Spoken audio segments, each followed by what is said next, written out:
Friends, Dr. Joshi,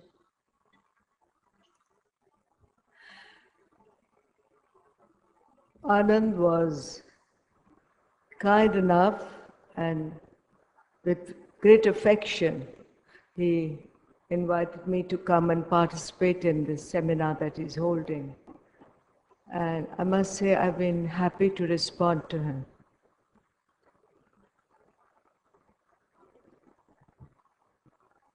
It's interesting that this presentations, the discussions of the earlier part of this morning actually lead into the latter part, of which Mr. Joshi and I are participants, in a kind of an unfolding, which I'm sure Anand had planned or in mind when he put out the subjects, which was done, I think, very astutely.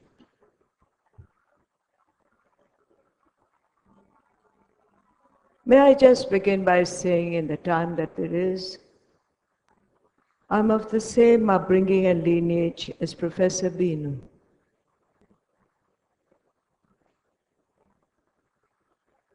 Rooted in the ashram, with a field of work in Auroville as given by the mother herself.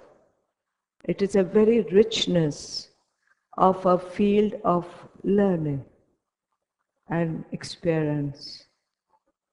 Just learning and experience. It is in this context I would like to share just a few perceptions, because the time with us is not much, on the subject that is there. The theme of this session is towards a spiritual age. And the title that I shared with Anand was The Presence of Sri Aurobindo and the Mother. That's more important, more significant, more powerfully active and creative than anything else. Not us, not institutions, not organizations. When we talk about a spiritual age, I have many questions that come up in my mind. I'd like to share a few of them. Because if they have to be taken up seriously, Anand will have to organize another setting for it. What is spiritual? What do we understand by spiritual? Even the spirit. Do we know it? Have we experienced it? Do we live in it? Do our expressions and emotions and actions come out from the spirit in us? That would be the basis of a spiritual age. Are we doing that? Let us introspect. Let us be conscious. The word consciousness, we know how to spell it out of the Oxford Dictionary. But to be conscious of oneself, that's a totally another question. I'll just share the questions that came to me this morning. Anand knows that I think of the day as the morning grows. Now the presence of Sri Aurobindo and the Mother. Just a few, because we don't have much time.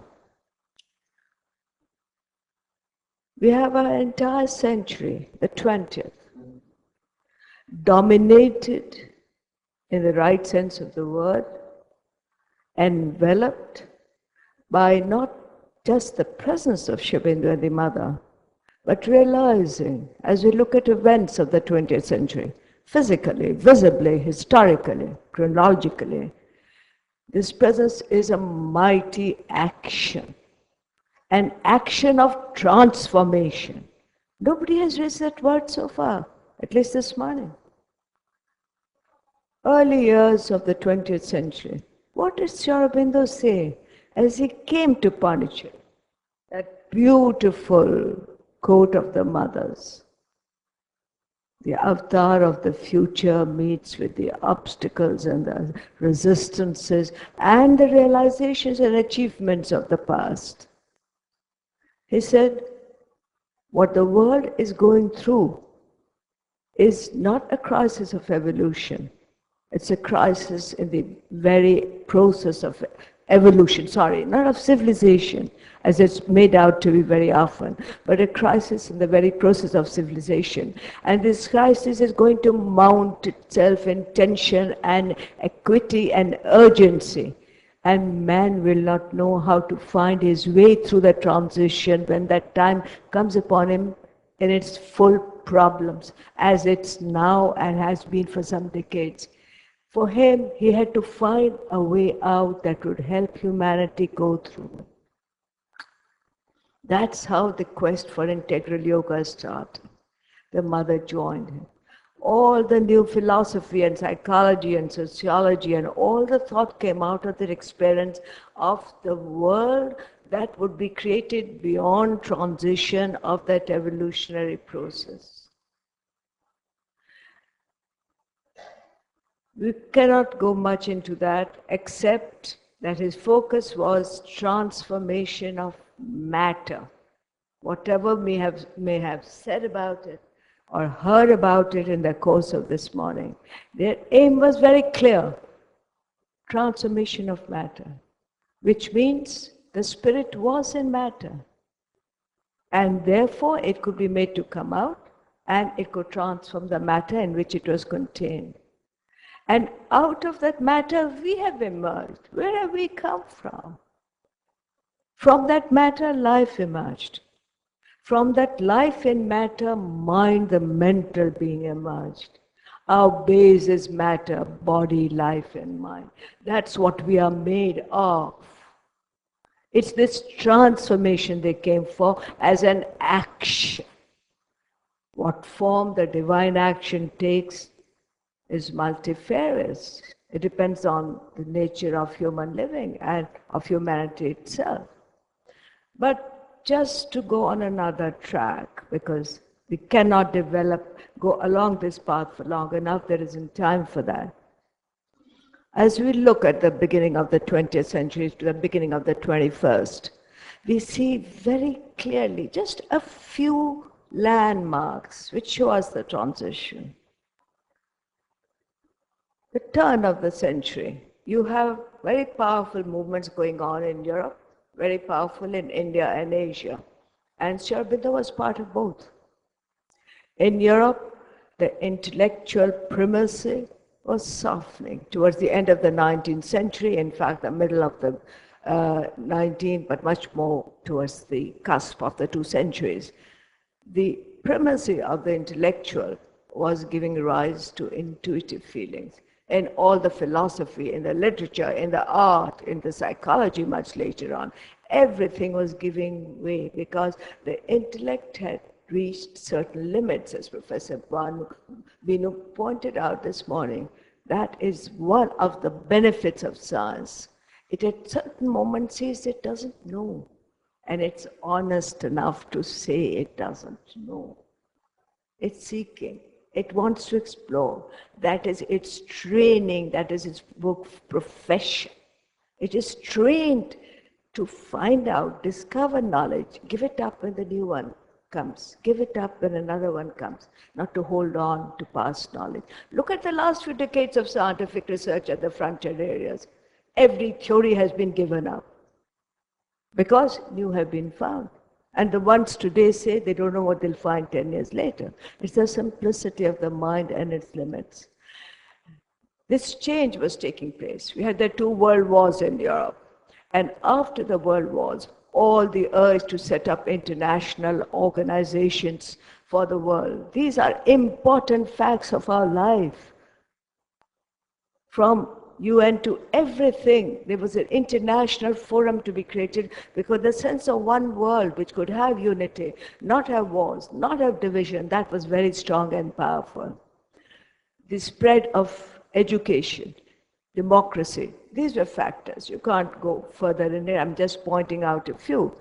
On the other side, there was a struggle for the freedom of India, in which Aurobindo himself was the pioneer, knowing that the struggle for freedom in India would mean the freedom for the whole of Asia and of Africa. And that's exactly what had happened. These were powerful movements of the 20th century which really, make me vibrate with the energy in them. And soon after, the rise of communism in Russia.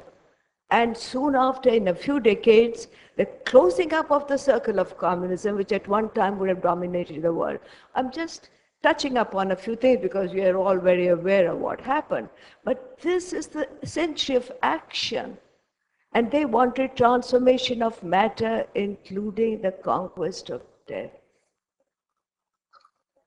You see, here is a movement pursued on matter, in matter, by the sheer force of the consciousness of Sri Aurobindo and the Mother. And at another plane, you see the events of the world changing. It's impossible not to see the interaction and the historicity and interpenetration and the value of that action of consciousness on things of that. A final point, and in fact, two, and then I'd like to conclude. At the frontier areas of research, let's not lose that phrase. That phrase means frontier areas of research in consciousness, which Sri Aurobindo and the Mother followed. Also frontier areas of research in which sciences such as physics and biology, they have been the spearhead, and the science of psychology, which has followed another track and which we'll put aside for the moment. We're not talking of political ideology and sociological sciences. That's another stream. But the sheer scientific areas in physics and biology. Whereas following the reductionist method, which has been followed since the European Renaissance, and that makes 4 centuries, one found that as you explored matter, you could break it up further and further into parts, as was well brought out in some of the discussions in the morning, that you look at parts, you break up. The capacity of the mind, its natural movement is to fragment, to see only parts, to put the parts together to make aggregates. And it either thinks the part is a whole or the aggregate of parts makes a whole. What has it found in physics? I can't give you more details. Professor Binu is more in a position to do it than I am. But what science and biology with the living cell, what they discovered, there is no part. You go far enough in that process of breaking up, and you come to a whole, which they cannot break up. And the whole is present in the parts and conditions the functioning and nature and position of the parts, not the parts that make up a whole as a sum together, this, and the other. There could be no greater reversal in our understanding of matter and the living cell and the manifestation of the physical universe than this one single discovery. And I tell you, it's hit me about 2 decades back, and it has helped me galvanize, as my friends here at the back of the room know very well, because it's so significant a moment of our times. And this discovery is made by the reductionist method. That is the second important fact. It's a reductionist method which knows how to break up. Suddenly it finds there's nothing to break up. What do you do? And yet, what is sounded is true, because the potency of that whole that is discovered is so pragmatic, so practical, so real, that the whole technology by which we live today, by this is done, anything, you travel, you move around, all the technology issues from that knowledge of the whole, from the simple mobile to the computer to space satellite or what have you.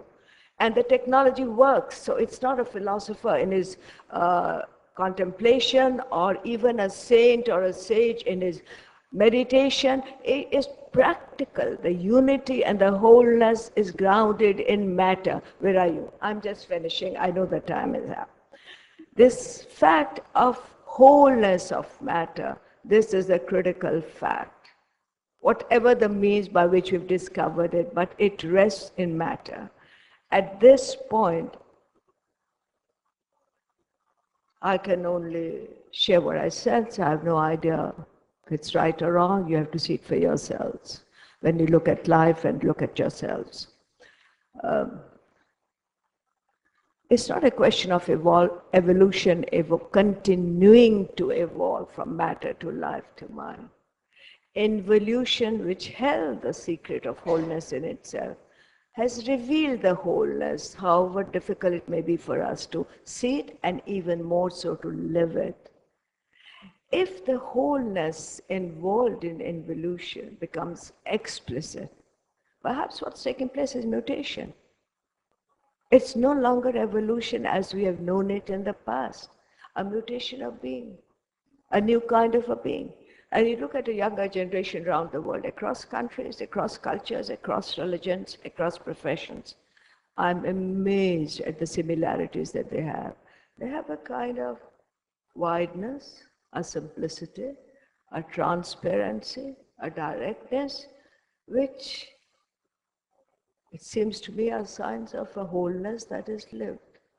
It's for us all to make that experience, because their action, the mothers and Aurobindo's, continues as we can see in our lives, because old institutions are collapsing.